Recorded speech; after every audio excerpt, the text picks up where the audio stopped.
Silence filled the council chamber when the last transmission ended. Brightfeather watched the holographic display fade, leaving only the emergency icon pulsing red in the center of the room. 3 worlds gone, just gone, consumed by machines that had slept for 10,000 years and now awakened with an endless hunger.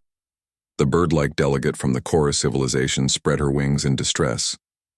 Around the circular chamber, representatives from 40 different species shifted uncomfortably in their seats.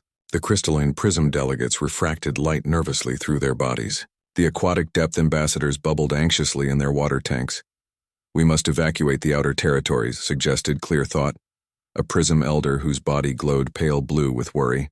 "Pull back all civilians to the core worlds and establish defensive positions." Brightfeather's head feathers ruffled with frustration. They had been debating for 6 hours while the Ravagers moved closer. Traditional galactic warfare involved careful positioning, elegant fleet maneuvers, and diplomatic warnings before engagement. The Ravagers cared for none of these things. They simply arrived, consumed everything, and moved on. Defensive positions failed at Foundry 9, Ripple Song of the Depth stated, his translator converting water sounds into galactic common language. "We lost 12,000 ships in 4 hours.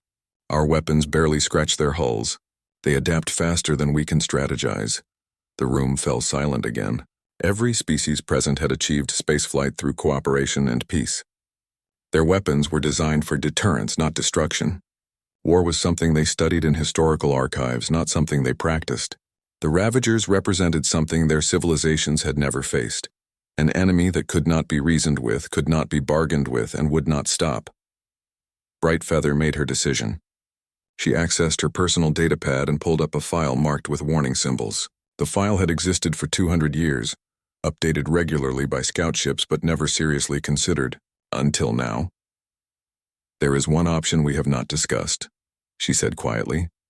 Every eye, sensor, and awareness field in the room focused on her. She activated the holographic display. A blue-green planet appeared, rotating slowly. Its continents were covered in green and brown, its oceans vast and deep. To most galactic species, it looked beautiful. "Species 471b, Brightfeather announced. "Common name humans. Homeworld designation Earth." A wave of shocked sounds filled the chamber.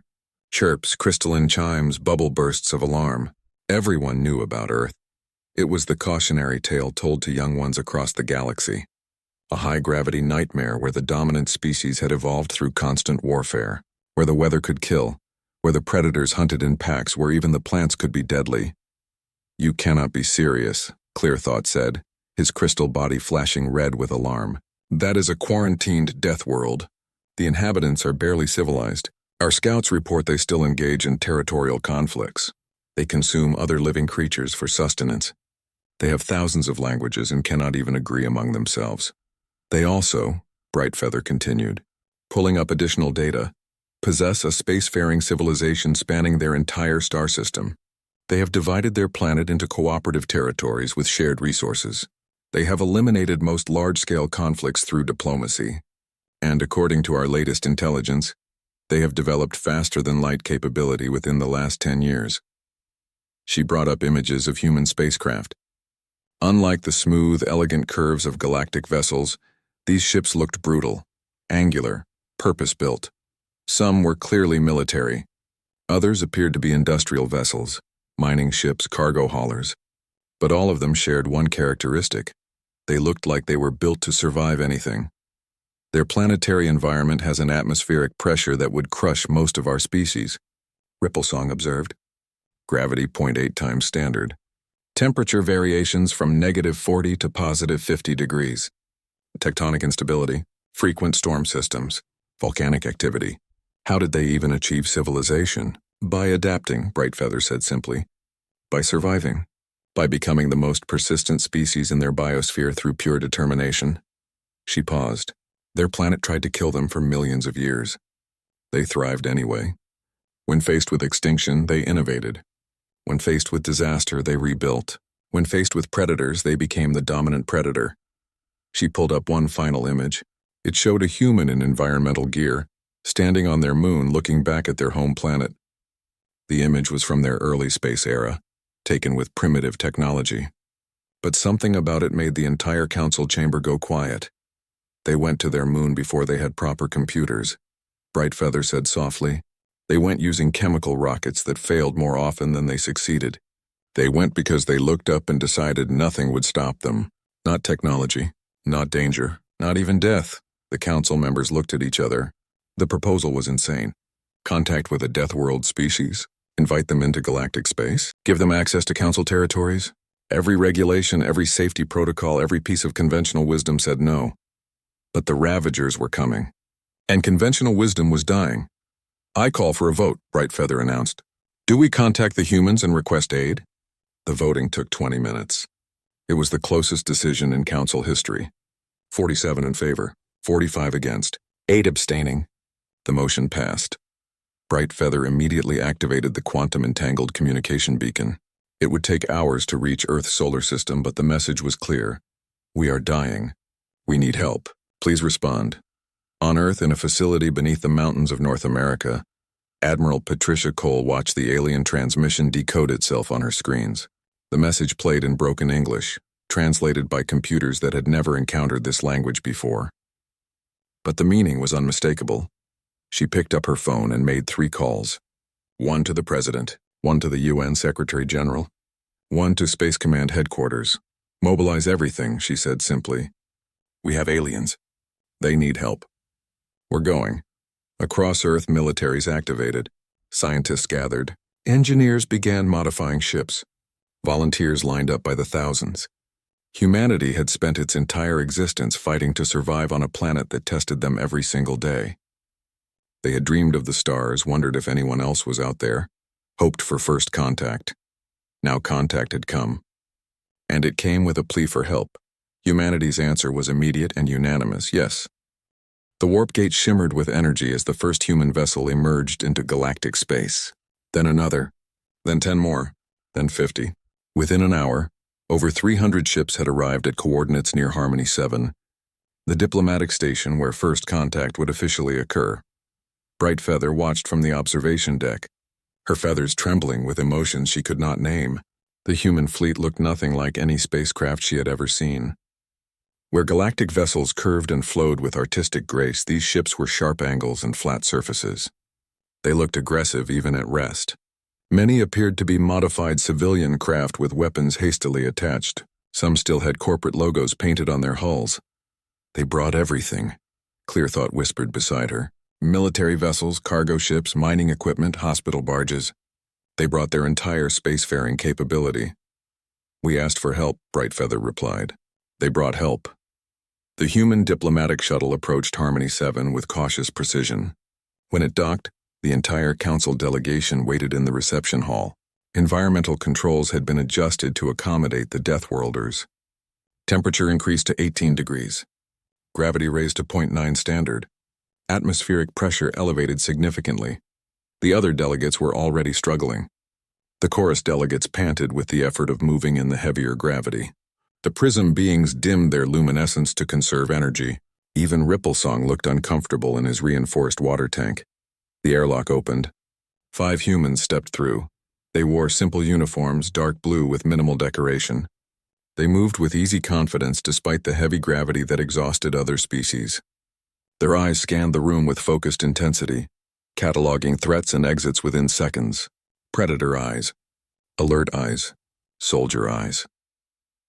The leader, a tall human with dark skin and gray-touched hair, stepped forward and performed what human databases indicated was a respectful greeting gesture. A bow, not deep but acknowledging. I am Captain Omar Hassan, representing Earth and the United Nations Space Command, he said. His voice was surprisingly gentle for a creature from a death world. We received your distress call. We came as quickly as we could prepare. Brightfeather stepped forward, fighting the urge to spread her wings in instinctive alarm at being so close to an apex predator. I am Brightfeather, current council leader of the galactic community. Thank you for responding. We know this is unprecedented contact. So is a galactic extinction event, Omar replied practically. We can handle unprecedented. Behind him, a shorter human with Asian features and bright, curious eyes was already scanning the various alien species with an expression of pure wonder. This one wore civilian markings. A scientist, Dr. Yuki Tanaka, according to the briefing packet Earth had transmitted ahead. Another human, a woman with pale skin and striking features, surveyed the room with the calm assessment of an experienced soldier. Lieutenant Nadia Koval. Her file indicated expertise in atmospheric flight and survival operations. Beside her stood Sergeant Devon Park, whose easy smile seemed at odds with his obvious military bearing. Perhaps we should proceed to the strategy room, Clearthought suggested, his crystalline form flickering with discomfort. We can brief you on the situation. Already read your data packet, Omar said, pulling out a small device. Ravagers are machine-organic hybrids. They operate in swarms. They consume industrial and biological matter for replication. They've been dormant for 10,000 years and recently activated. Current projections show them reaching the Verdant 3 agricultural hub in 72 hours. 4 billion civilians with no evacuation capability. He said it all without consulting notes. Perfect recall. The humans had studied everything in the few hours since receiving the message, that is. Correct, Brightfeather confirmed. Our fleets are moving to defensive positions, but previous engagements suggest we cannot stop them with conventional tactics. Because you fight like it's a game with rules, Nadia said bluntly. Her accent was different from Omar's, harder consonants. The Ravagers don't care about formations or honor or fair engagement. They just want to win. The galactic delegates shifted uncomfortably. It was true, but hearing it stated so directly felt uncomfortable. We fight according to the principles of civilized warfare, Ripplesong said defensively. Minimize casualties, respect protocols, avoid unnecessary destruction. That's great when your enemy cares about the same things, Devon said, his tone friendly but firm. These machines don't, so you need to fight the way things that survive fight. Dirty, creative, whatever works. Dr. Tanaka had moved closer to Brightfeather, her scanner device humming softly. Fascinating, she murmured. Your bone structure is completely different from avian species on Earth. May I ask about your gravity tolerance? 0.4 standard, Brightfeather answered, distracted by the casual way Tanaka had approached. Most species maintained respectful distances during first contact. This current level is extremely taxing for us. Tanaka looked surprised. This is only 0.9. We're actually being careful. She glanced at Omar. They've been operating in less than half Earth gravity their entire civilization. No wonder their ships are built for elegance over durability. Can you fight in 0.4? Omar asked Brightfeather directly. It is difficult to maintain combat readiness in such conditions, the council leader admitted. We train in 3G regularly, Nadia said. 0.4 would feel like flying. We can work with that. The casual mention of 3 times Earth's already punishing gravity made several delegates physically recoil. How strong were these creatures? What kind of nightmare world produced beings who considered crushing gravity training? The group moved to the strategy room. Holographic displays showed the current tactical situation. Red markers indicated Ravager positions. Blue showed galactic fleet locations. Green marked civilian population centers. The math was simple and terrifying. The Ravagers would reach Verdant 3 long before sufficient evacuation could be completed. Omar studied the display in silence for several minutes. His eyes moved rapidly, calculating, analyzing. Finally, he nodded. We can hold them, he said simply. Our projections indicate a 97% chance of failure, Clearthought protested. Even with your fleet added to ours, the numbers are overwhelming. Your projections assume everyone fights the same way you do, Omar replied. He manipulated the holographic display marking positions. We won't. We'll use tactics the Ravagers have never encountered because you've never used them. Ambush, misdirection, sacrifice plays. Chaos Doctrine. Chaos Doctrine? Brightfeather asked. Make everything unpredictable, Devon explained. Humans are really good at that. We basically invented warfare through being unpredictable. While you're calculating the mathematically optimal response, we're already doing something completely illogical that somehow works. Dr. Tanaka had moved to a medical station, running scans on herself and comparing the data to biological information about other species. Her expression grew more amazed with each result. Omar, you need to see this, she called out. Our base physiology is, we're incredibly durable compared to galactic standard. Our bones are 4 times denser. Our muscles are twice as efficient. Our healing factor is off their medical charts. We have redundant organs. We can survive conditions that would kill most species here within minutes. Because Earth kept trying to kill us, Nadia said matter-of-factly. Ice ages, droughts, predators, diseases, earthquakes, hurricanes, volcanic eruptions, meteor impacts. Our planet has been hitting us with disasters for millions of years. The ones who survived passed on survivor genes. That is horrifying, Ripplesong whispered. That's evolution. Devon replied with a shrug. You folks evolved on nice, stable worlds with predictable weather and manageable threats. You became intelligent and peaceful. We evolved on a world that was actively hostile. We became intelligent and stubborn. Omar turned back to the tactical display. We have 72 hours. Here's what we're going to do. Your fleets will engage the Ravagers in standard formation. You'll follow all your normal protocols. Make them think they understand the fight. He marked several positions on the map. Meanwhile, my people will be here, here, and here, in positions that make no tactical sense by your standards. When the Ravagers commit to countering your formation, we hit them from angles they're not programmed to expect. We don't try to win through superior firepower. We win through being impossible to predict. Brightfeather looked at the proposed battle plan. It violated every principle of galactic military doctrine. It relied on deception, on sacrificing optimal positions for surprise, on coordinated chaos rather than elegant coordination. It was also the first plan she had seen that might actually work. When do we begin? She asked.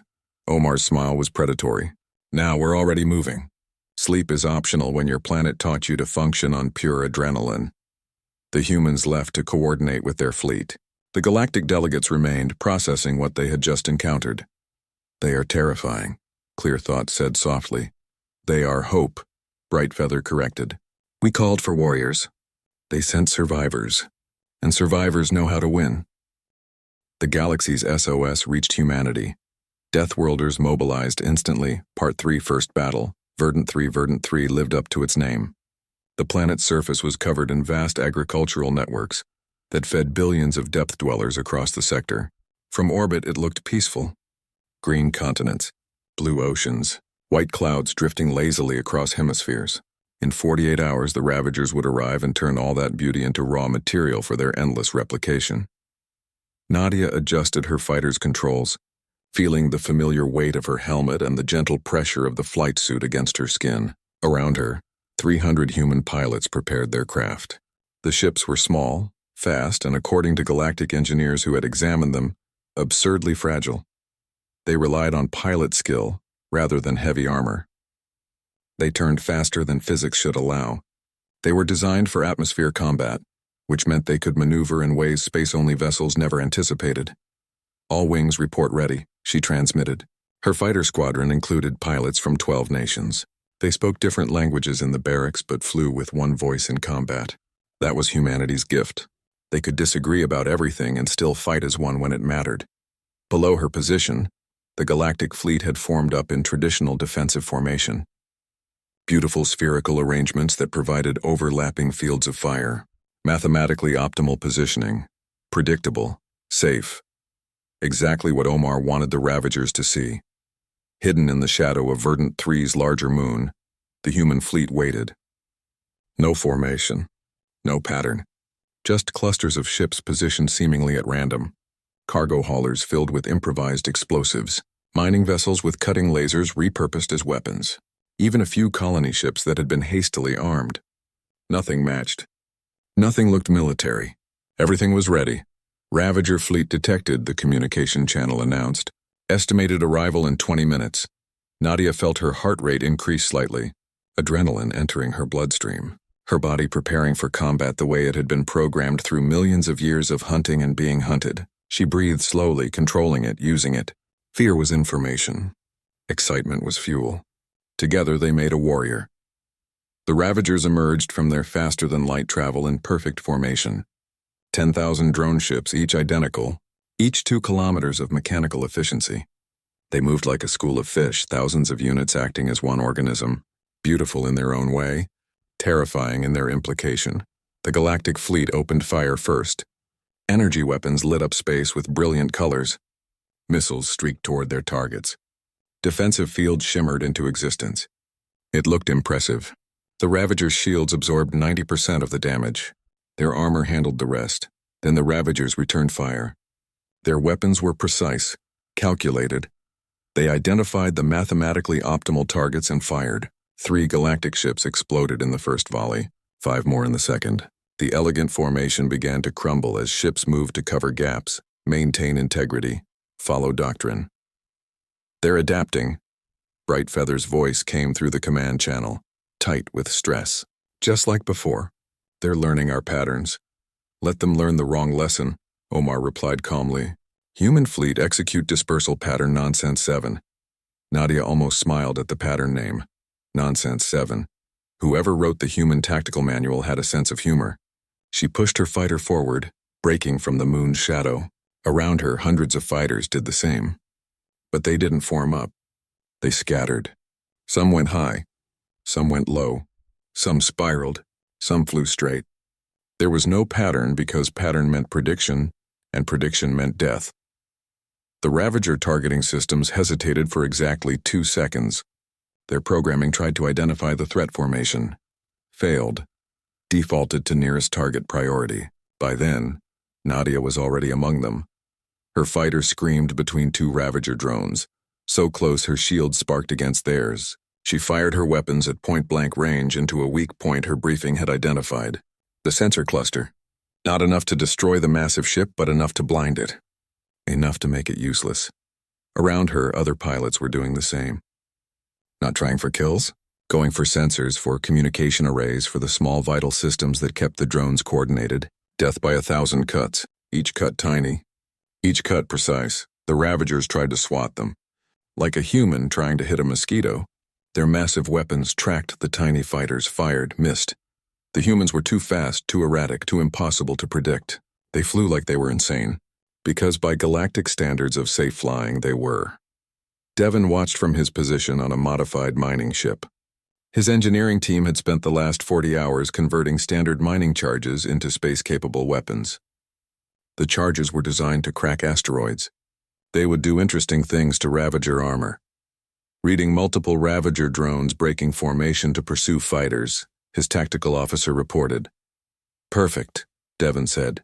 "They're predictable. Let's be unpredictable. Launch the debris field." His ship and 20 others released their payloads. Thousands of small objects that looked like wreckage from destroyed ships. Broken hull plates, shattered components. Random debris that any reasonable tactical computer would ignore. The Ravagers ignored it. The debris drifted into their formation. Then it exploded, not all at once. Sequentially. Creating a cascade of detonations that turned space into a maze of shrapnel and energy bursts. The Ravagers' shields could handle direct weapon strikes. They were not designed for being inside an explosion. 12 drones went dark immediately. 30 more suffered system damage. "Mining charges work pretty well as weapons," Devon commented. "Who knew?" The battle became chaos. The Galactic Fleet maintained its formation, providing steady fire that kept the majority of Ravagers engaged. The human fighters danced through the enemy formation like angry wasps. The mining ships created kill zones of improvised explosives. Nothing followed doctrine. Everything worked. The Ravagers adapted. Their programming updated. They began to ignore individual fighters, focusing on the Galactic Fleet's formation. Their fire became more concentrated. More efficient? More deadly. The casualties among the Chorus and Prism ships climbed rapidly. "They're learning," Omar said from his command ship. "Good, time for lesson 2. All human vessels, execute collision course maneuvers." Every galactic officer monitoring the channel shouted some variation of shock and horror. Collision course meant exactly what it sounded like. The human ships accelerated directly toward Ravager drones. Not to fire weapons, to ram. At the last possible second they veered away, but not before launching everything they had at point-blank range directly into the Ravager hulls. Missiles, energy weapons, physical projectiles. Some ships actually scraped against Ravager shields, their inferior human armor burning away before breaking off. 3 human ships didn't break off in time. They impacted. The explosions were massive. Hundreds of human lives gone in 3 bright flashes. The galactic observers watched in horror. The humans watched grimly and kept fighting. This was war. War meant sacrifice. Earth had taught them that lesson through endless history. But those 3 impacts did something important. They showed the other Ravagers a threat they had to respond to. Suicide attacks, irrational, illogical, effective. The Ravager programming adapted again. They began to maintain distance from human ships. pulling back, creating space, breaking their efficient formation. Gotcha, Omar said quietly. They think we're all crazy enough to ram them. Now they're scared. Nadia, fighters are clear to engage pattern alpha strike. Nadia and her squadrons had been waiting for this. The moment the Ravagers broke formation, they dove. Not at the drones. At the planet. They entered Verdant 3's atmosphere with their shields screaming, their hull temperatures rising into dangerous ranges. Down through clouds, down through the agricultural zones, down to 50 meters above the surface, the Ravagers followed. They couldn't let atmospheric fighters threaten their landing forces. They pursued. Their massive forms descended into the atmosphere, into the gravity well, into conditions they were not designed for. Break and burn, Nadia ordered. Every fighter pulled up simultaneously. Maximum thrust. Emergency power to engines. Straight up through the atmosphere. The small agile craft could handle it. The massive Ravager drones could not. Pulled by gravity, unable to maneuver quickly, they fell. 300 drones crashed into Verdant 3's surface. Not destroyed completely, but damaged, grounded, out of the fight. In orbit, Devon's ground teams had already deployed. 20,000 human soldiers dropping toward the planet's surface in pods that looked like they should tear apart on entry, but somehow held together through engineering and determination. They landed in the agricultural zones where Ravager ground forces were beginning to deploy harvester machines. The depth civilians watched in confusion as humans emerged from their pods. The humans were shorter than most galactic species, but broader, heavier. They carried weapons that looked primitive compared to energy-based armaments. Chemical projectiles, physical blades, explosive charges, tools of violence from a more brutal age. The first Ravager harvester machine advanced on a civilian shelter. It was 30 meters tall, designed to break down biological matter efficiently. The depth inside prepared to die. Then a human explosive struck the machine's leg joint. The explosion was tiny compared to the machine's size, but perfectly placed. The joint failed. The harvester toppled. More humans swarmed it. They climbed on it like it was a mountain to conquer. They placed charges on sensor clusters. They used cutting tools to tear through armor. They didn't fight the way machines expected. They fought the way predators attacked prey. Coordinated, relentless. Finding weakness and exploiting it without mercy. Sergeant Devon Park led his squad through flooded agricultural channels, where Ravager machines had broken irrigation systems. The water was up to their waists. Any galactic soldier would struggle in such conditions. The humans moved like they had been born to it. Devon had grown up near water. This felt natural. His squad reached a bridge where 5,000 depth civilians were trapped between advancing Ravagers and flooded land they could not cross.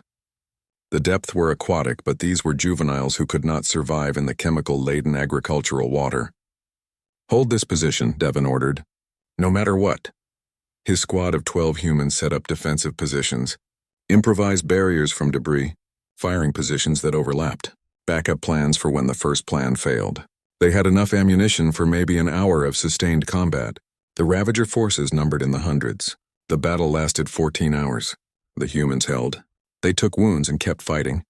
They exhausted ammunition and switched to melee weapons. They rigged traps from farming equipment. They collapsed parts of the bridge to create choke points. They adapted constantly. When one tactic failed, they tried something else. When a position became untenable, they fell back to the next prepared position and kept fighting. Behind them, the depth civilians watched humans bleed. Watched them take wounds that should be fatal and keep moving. Watched them defend people they had never met, from a civilization they had just discovered, with absolute commitment. When the galactic relief forces finally arrived, all 12 humans were still alive.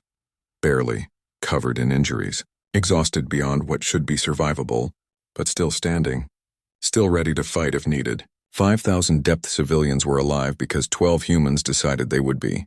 In orbit, the battle was ending. The Ravager fleet had lost 40% effectiveness. Not destroyed, but damaged enough that they retreated to regroup. Verdant 3 was saved. The cost had been terrible. 3,000 human lives lost. Another 2,000 wounded. The galactic fleet had lost ships, but not people, because humans had drawn the fire, taken the risks, made the sacrifices. Admiral Cole reviewed the casualty reports without expression. 3,000 dead. She had expected worse. On Earth, this would be considered a successful military operation. But when she looked at the faces of galactic observers, she saw horror. "You lost so many," Brightfeather whispered. "How can you call this victory?" "Because 4 billion people are still alive," Cole replied simply. "Because we stopped the Ravagers. Because we proved they can be beaten. Victory isn't surviving without loss. Victory is accomplishing the mission despite the cost." Dr. Tanaka approached with analysis reports. "The Ravagers adapted to conventional tactics in hours. They took days to adapt to our irregular warfare. Every tactic we used bought time. Time equals survival for civilians." On Verdant 3's surface, a young Depth civilian approached Devon Park as medics treated his wounds. The civilian's name was Ripple.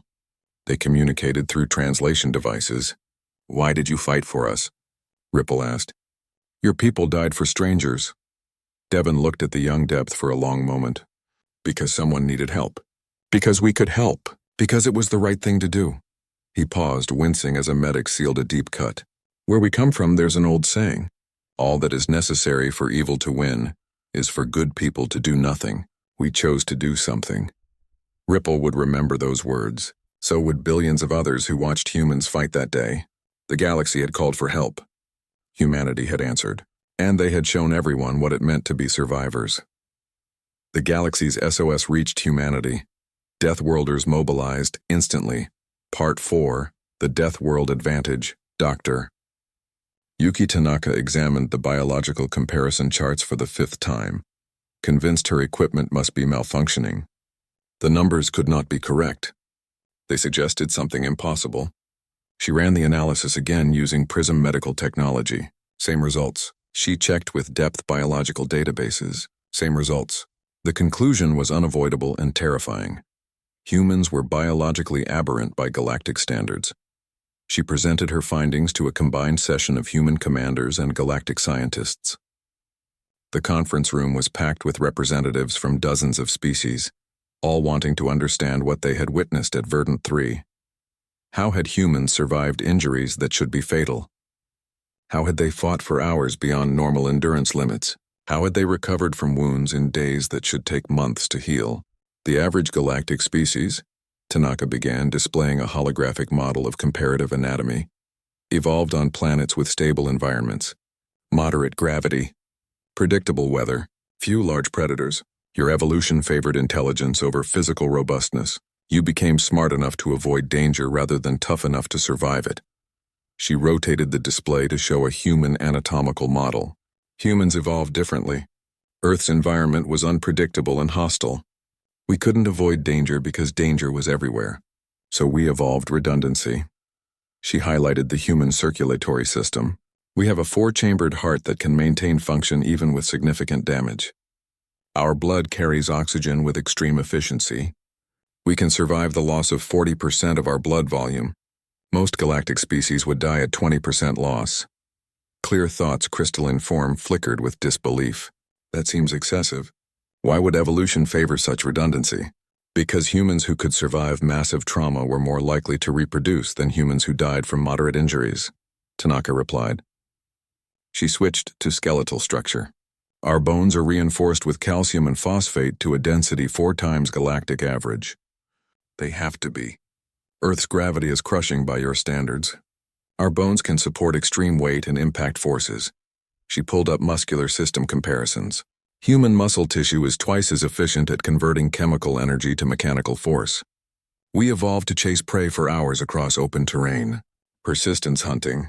We would follow injured animals until they collapse from exhaustion, then move in for the kill. Our muscles are literally designed for endless pursuit.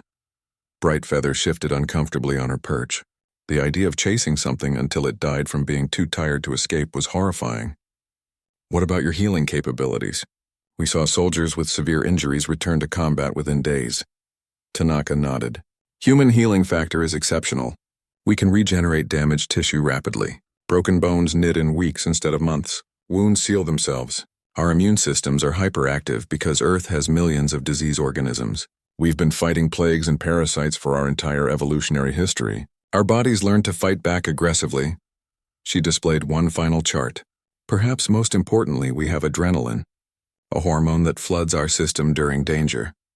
It temporarily increases strength, speed, pain tolerance, and reaction time.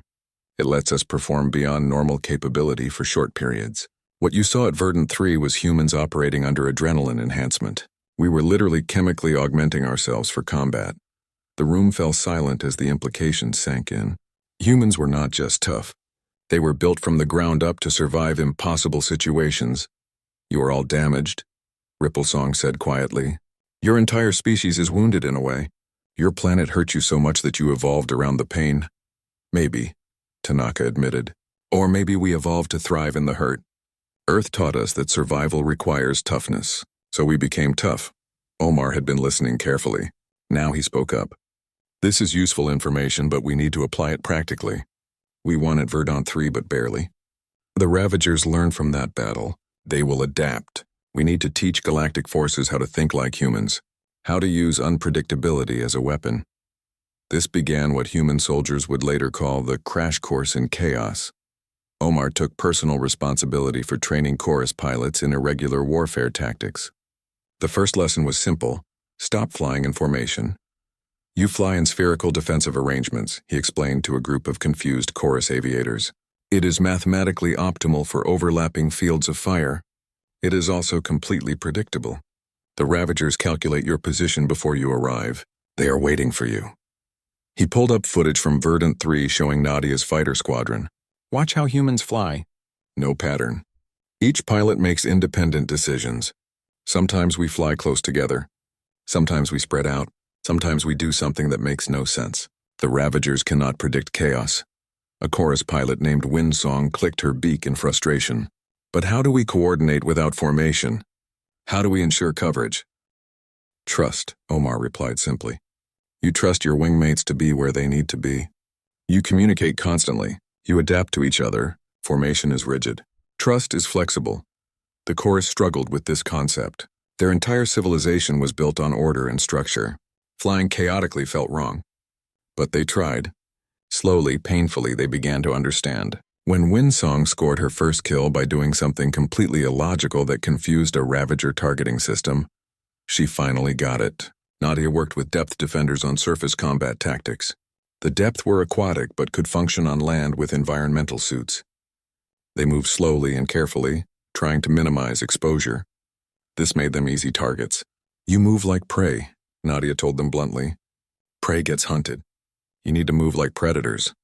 She demonstrated human movement techniques, quick sprints from cover to cover, unpredictable changes in direction, using terrain to break line of sight, aggressive forward movement instead of defensive retreat. The depth watched in amazement as this human female moved across an open training field and somehow never presented a clean target. But this requires exposing ourselves to danger, a depth soldier protested. Yes, Nadia agreed. Survival requires risk. You calculate the risk and take it anyway. Standing still is safe for 5 seconds. Then you die. Moving is dangerous but gives you a chance. She taught them about suppressive fire, about creating crossfire zones, about forcing enemies to react instead of act.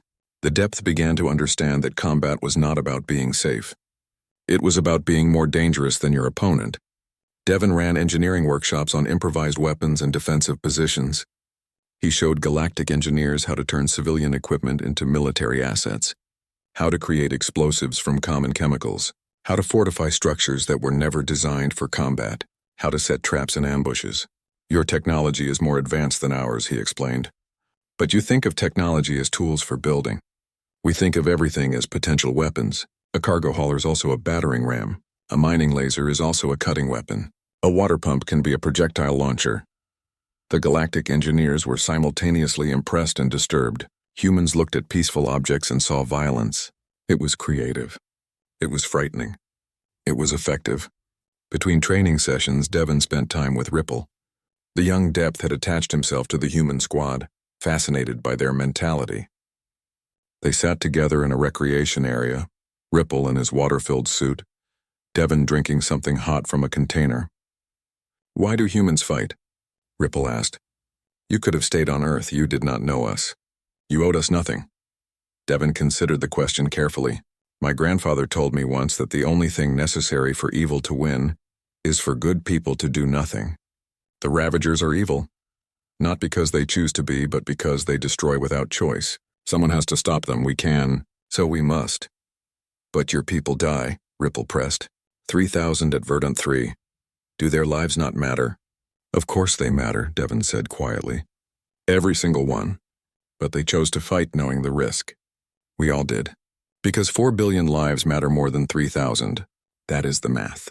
That is the sacrifice. Your species is strange, Ripple observed. You are violent but kind. You are aggressive but protective. You are damaged but unbroken. Devon smiled. Earth made us this way. Every disaster, every predator, every challenge that should have destroyed us made us stronger instead. We learned to adapt. We learned to survive. And when we survived, we learned to protect others so they could survive too. Meanwhile, intelligence officers were analyzing recovered Ravager technology. The findings were disturbing. The Ravagers were not just machines. They were not just organic. They were both. A hybrid intelligence that adapted and learned. And according to deep scans of the galactic core region, what they had fought so far was less than 1% of the total Ravager force. Admiral Cole reviewed the intelligence with her senior staff. We hurt them at Verdant 3, that will buy us time. But the main force is still dormant at their origin point. Something called the Nexus.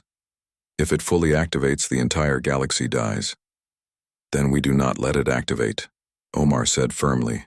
The Nexus is at the galactic core, Clearthought pointed out. He had joined the human command staff, learning their tactical methods. The radiation alone would be lethal to most species. The gravitational stresses are extreme. It is suicide to approach. Most species are not humans, Nadia commented. We train in radiation suits. We have technology for high-gravity operations. We have experience with impossible odds. You are suggesting a direct assault on the enemy stronghold, Brightfeather said. She had also been working with human commanders, learning to think in terms of acceptable risk rather than minimize danger, with forces we can barely spare while defending against active Ravager attacks. I am suggesting we end this war before it fully begins, Omar replied. The Ravagers are still waking up. They are vulnerable. We do not wait for them to reach full strength. We strike now while striking can matter. The plan was insane. Every tactical analysis said it would fail. Every probability calculation showed impossible odds. Every rational evaluation recommended against it. Cole approved it immediately. Assemble a strike force, she ordered. Mixed human and galactic. Volunteers only. We tell them the truth. This is probably a one-way mission, but if it succeeds, we save the galaxy. Volunteers numbered in the tens of thousands. Humans who understood sacrifice. Galactic species who had learned from human example. Chorus pilots who could now fly chaotically. Depth soldiers who moved like predators. Prism engineers who built weapons from peaceful tools. Earth had shown them something their civilizations had forgotten or never learned. Sometimes survival requires you to risk everything. Sometimes winning means accepting loss. Sometimes the only way forward is through the impossible. The strike force assembled. 500 ships, 50,000 soldiers. Enough firepower to fight a small war. Not enough to assault a stronghold containing trillions of dormant Ravagers. But it was not about having enough.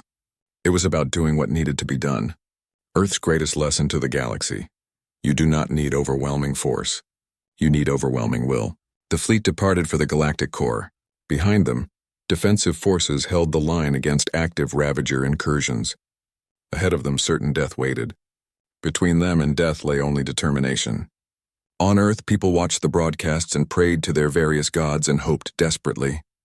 They had sent their best into darkness. They had answered the galaxy's call. Now they waited to see if humanity's gift of survival could save everyone. Ripple watched the fleet depart from Harmony 7. Beside him, Devon prepared his equipment for the mission. The human noticed the young depth staring. You are afraid, Ripple observed. Terrified, Devon admitted. But fear is information. It tells me the stakes matter, so I use it. Fear becomes fuel. That is the human way. I wish I were brave like you. Devon shook his head. Bravery is not absence of fear. Bravery is fear plus action anyway. You are already brave, Ripple. You just do not know it yet. The fleet jumped to faster-than-light travel.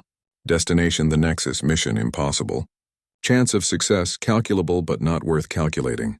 Humanity's answer to impossible odds. Go anyway. The galactic core burned with radiation that would kill most organic life within minutes. Space itself was twisted by gravitational forces from the supermassive black hole that anchored the galaxy. No civilization had built anything permanent this deep into the maelstrom. No sane species would try. The Nexus floated in this hellish environment like it belonged there. 10,000 kilometers of impossible architecture. Part machine, part organic structure, part something else entirely. It pulsed with deep red light that suggested life. Ancient life.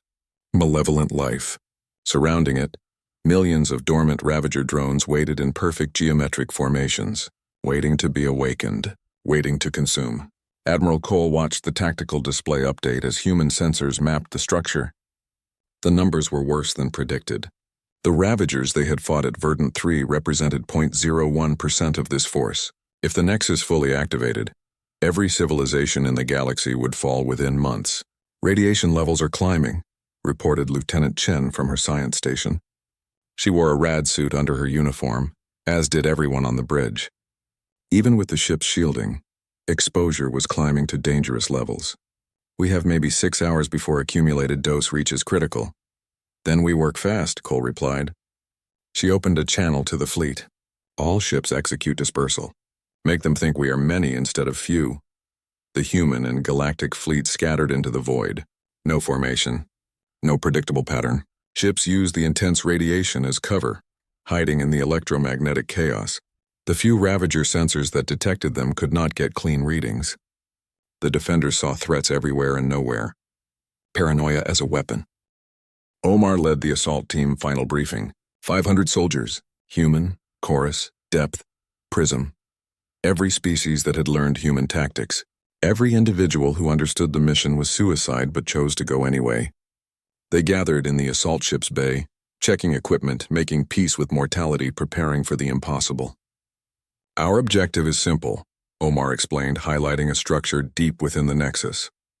Intelligence suggests this is the central control node. We reach it, we shut it down, the Ravagers go dormant permanently. All of them. Every drone across the galaxy stops functioning. The approach is less simple, Nadia added.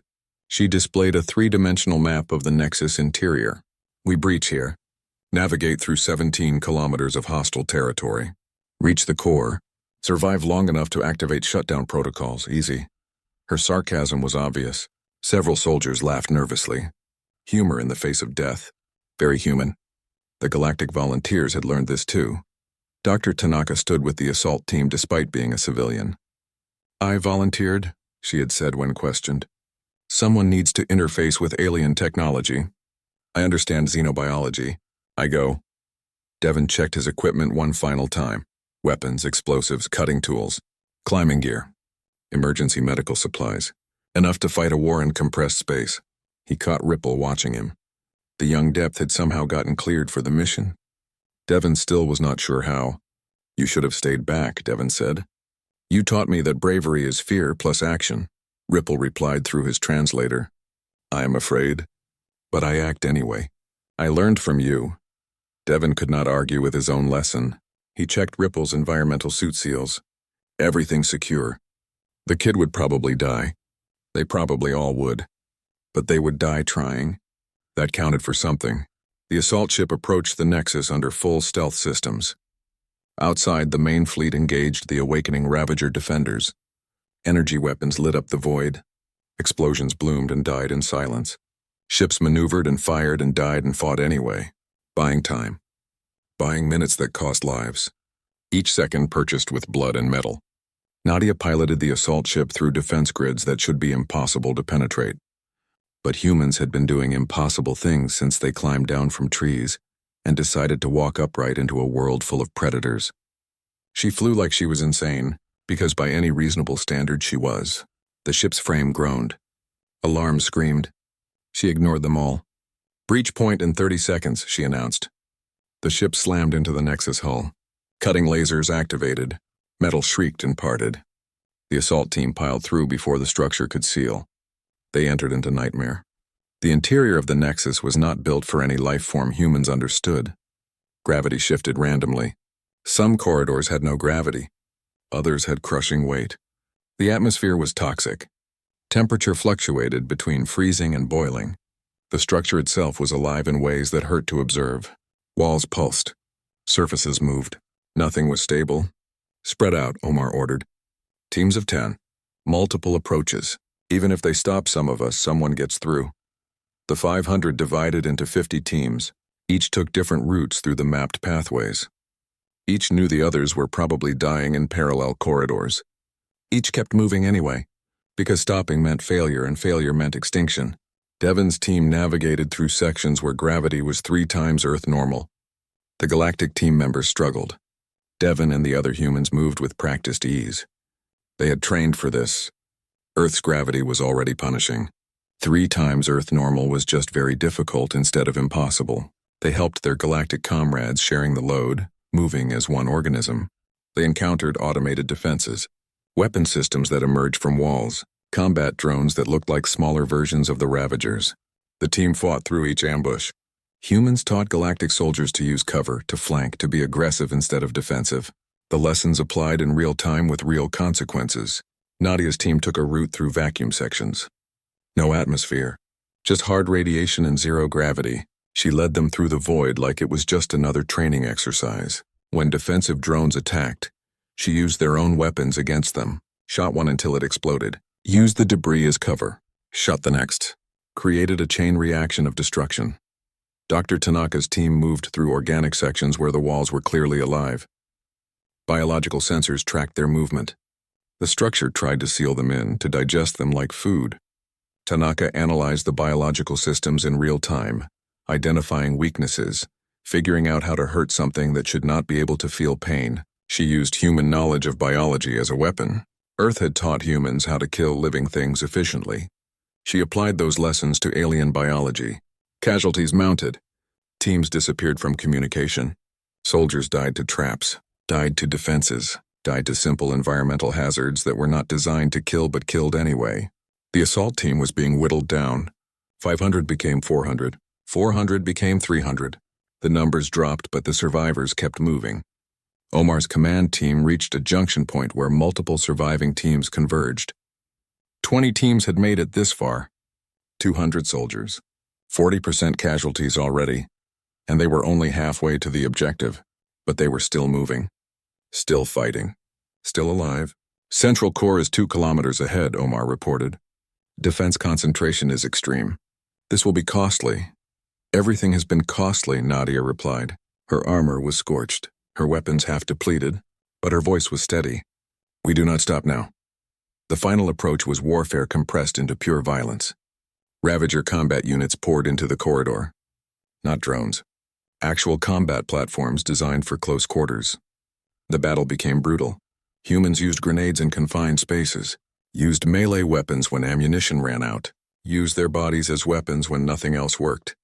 The galactic soldiers fought beside them, Chorus using their wings to create confusion, Depth using water-based weapons they had improvised, Prism using their crystalline bodies to reflect and amplify energy.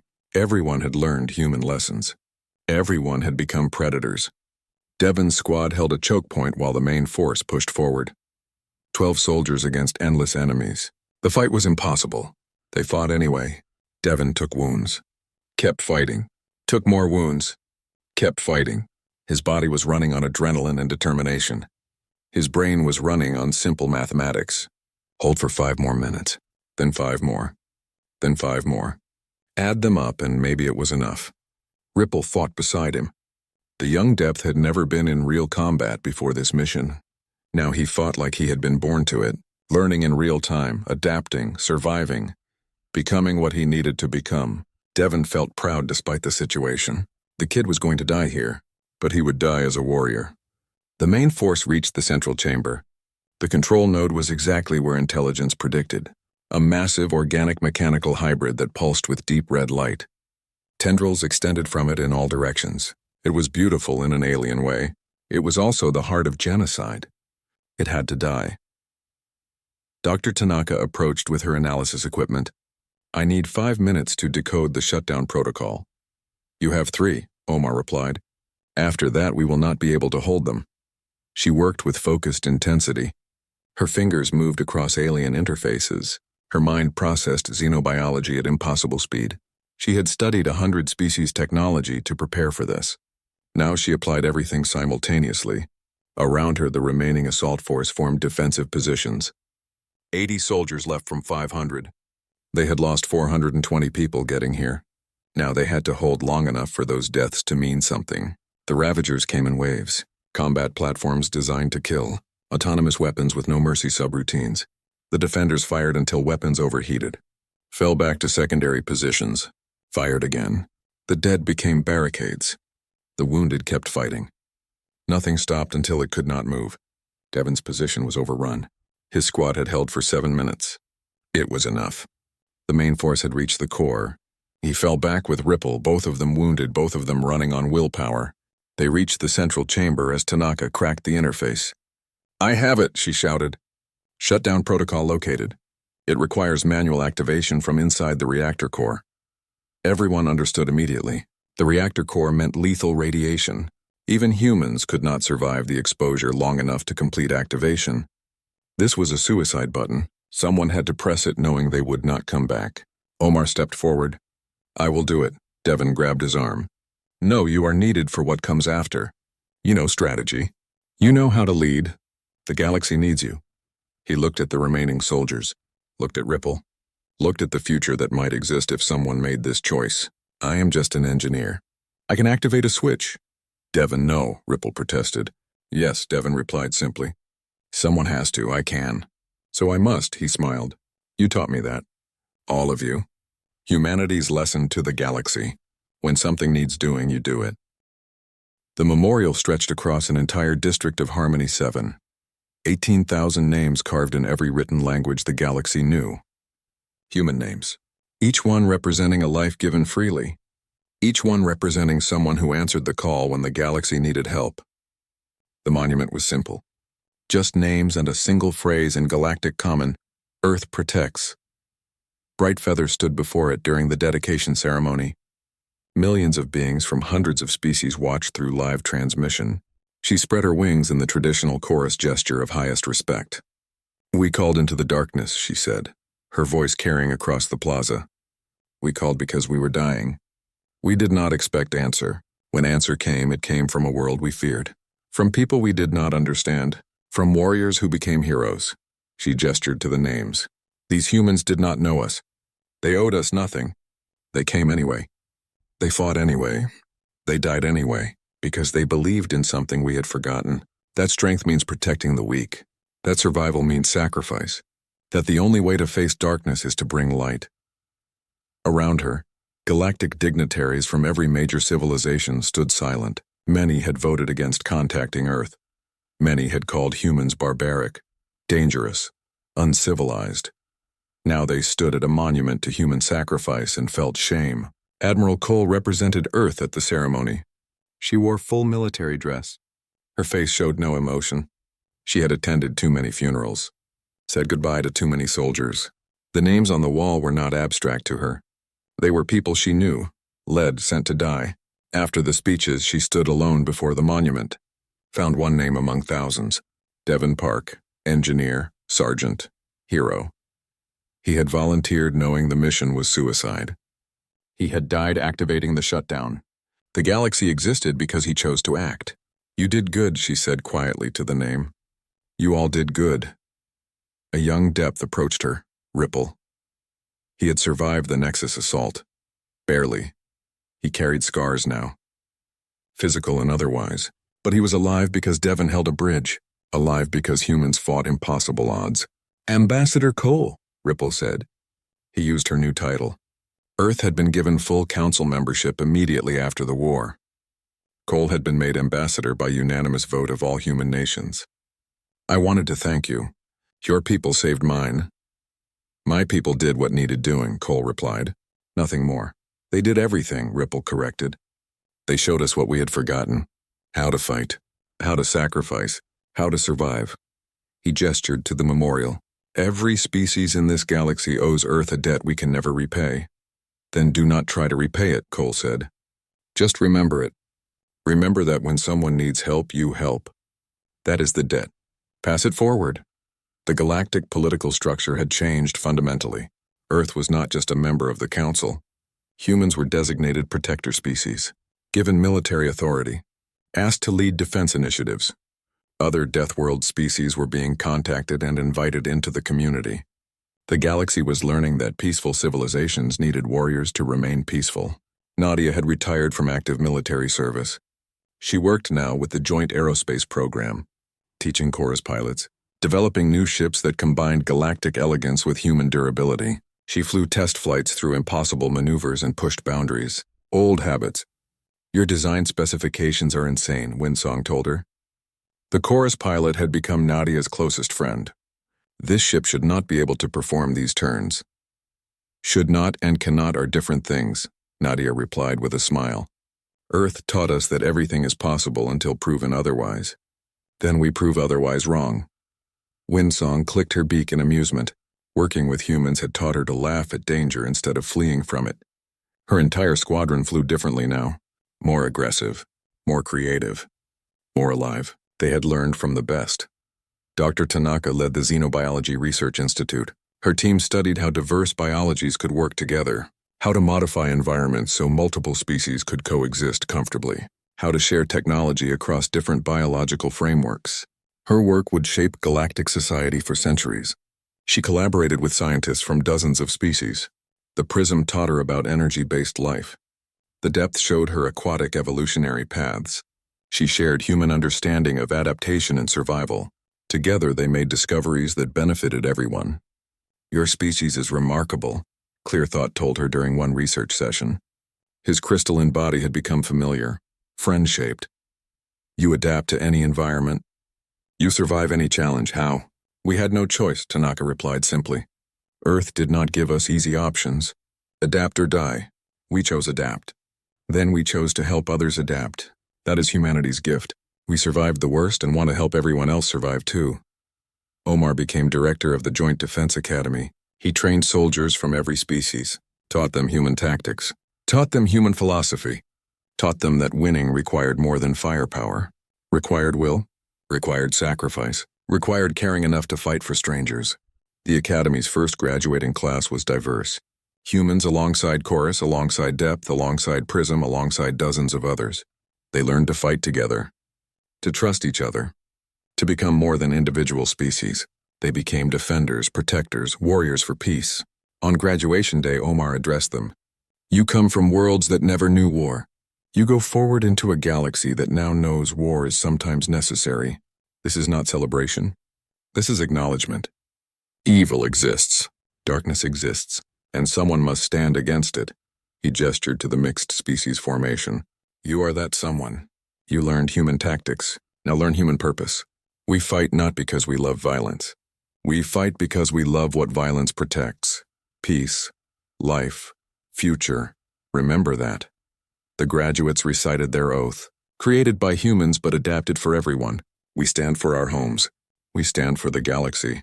We protect those who cannot protect themselves. We face darkness so others can live in light. We are defenders. We are protectors. We are the shield. Earth itself had changed. The blue-green planet was no longer quarantined. Galactic tourists visited in carefully controlled groups. They walked Earth's surface in environmental suits that protected them from the crushing gravity and unpredictable weather. They saw mountains that scraped the sky, oceans that stretched to horizons, storms that could level cities, volcanoes that reminded everyone that Earth was alive. They understood finally why humans were different. This world tested its children constantly, made them strong or made them dead. Humans were survivors of the ultimate trial. They had earned their toughness through millions of years of planetary warfare. Some galactic species established embassies on Earth, living in controlled environments, learning human culture. The exchanges went both ways. Humans learned galactic art, philosophy, and science. Galactic species learned human resilience, creativity, and determination. 50 years passed. The generation that fought the Ravagers grew old, but the galaxy remembered. The memorials stood. The stories were told. Children across 1,000 worlds learned about the humans who came when called, who fought impossible odds, who saved everyone. Ripple had become an ambassador himself, Depth Civilization's representative to Earth. He spent decades building bridges between species, teaching young Depth about humans, teaching young humans about Depth, creating understanding. He visited Devon's family once, traveled to Earth, met Devon's parents in a small house near water. They were old now, but they welcomed Ripple like family, because Devon had considered him family, because humans adopted those they protected. He saved my life, Ripple told them. He held a bridge so 5,000 of my people could escape. He taught me what courage meant. He showed me that fear and action together make heroes. Devon's mother smiled through tears. He was always like that, always helping, always protecting. Even as a child, she paused. We miss him, but we are proud. He did not just save you. He saved the galaxy. That is enough. Ripple left Earth with new understanding. Humans mourned their dead but did not regret the sacrifice. They understood that some things mattered more than individual survival. They understood legacy. At the Joint Defense Academy, new cadets learned history. They studied the Ravager War, watched footage of Verdant 3, analyzed the Nexus assault. Every tactical decision, every sacrifice, every moment where someone chose to act despite fear. The instructors were diverse now, but they all taught the same core lessons: adaptation, determination, sacrifice, unity. The human gifts to galactic warfare, the price of survival in a universe that sometimes needed warriors. A young chorus cadet asked her instructor a question during history class. The instructor was human, older, scarred. He had fought at Verdant 3, lost friends, kept fighting. Why did humans help us? The cadet asked. What made them come when we called? The instructor thought carefully. Because someone needed help. Because we could help. Because it was right, he paused. Earth made us tough, made us survivors, made us warriors. But it also made us understand something important. Strength without purpose is just violence. We chose purpose. We chose to protect. That is what made us human. The cadet absorbed this. Will we ever face threats like the Ravagers again? Probably, the instructor admitted. The universe is vast. Dangers exist we have not discovered yet, but now the galaxy knows how to face danger. Because humans taught you, and you will teach others. The lesson continues. On Harmony 7, in the council chambers where Brightfeather once made the desperate decision to contact Earth, a new generation of leaders debated policy. But they did it differently now.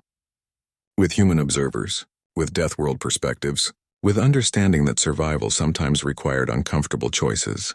When crises arose, the first question was always, what would humans do? Not to copy blindly, but to remember the lessons. Be creative, be aggressive, be willing to sacrifice for others. Be survivors. Admiral Cole retired finally, passed her role to younger officers. She returned to Earth, lived quietly near mountains, but she still visited the memorials, still remembered the names, still carried the weight of command decisions that sent thousands to die. On her final visit to Harmony 7's memorial, she stood before Devon's name. The engineer who saved the galaxy, the sergeant who chose death so others could live. We did it, she said quietly.